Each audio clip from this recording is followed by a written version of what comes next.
Chapitre Fonctions. Lecture d'un tableau de variation avec une valeur interdite et tracé d'une représentation graphique correspondant à ce tableau de variation.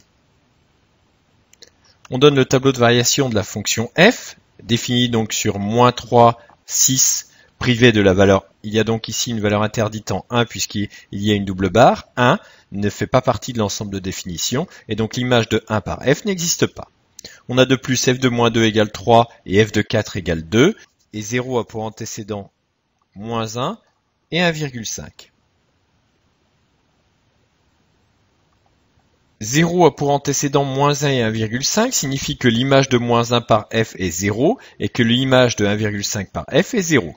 Tandis quand x vaut -1, l'ordonnée vaut 0 et quand l'abscisse vaut 1,5, l'ordonnée vaut 0, cela signifie que la courbe va couper l'axe des abscisses en x égale -1 et en x égale 1,5.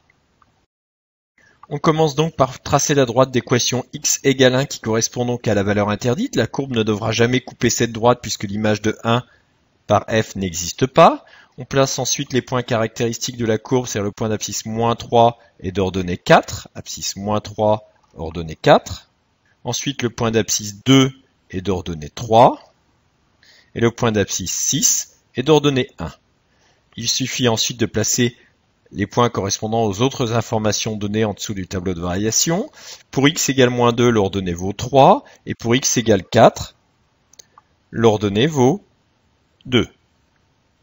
Ensuite, l'image de -1 par f est 0, donc le point d'abscisse -1 est d'ordonnée 0 appartient à la courbe, et de même, le point d'abscisse 1,5 est d'ordonnée 0 appartient à la courbe.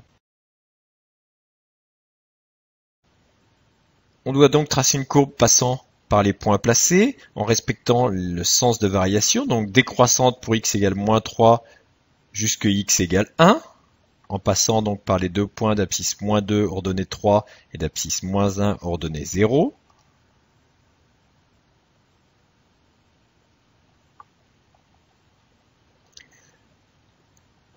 Ensuite, pour x égale 1 à 2, la fonction est croissante. Puis ensuite décroissante jusqu'à x égale 6.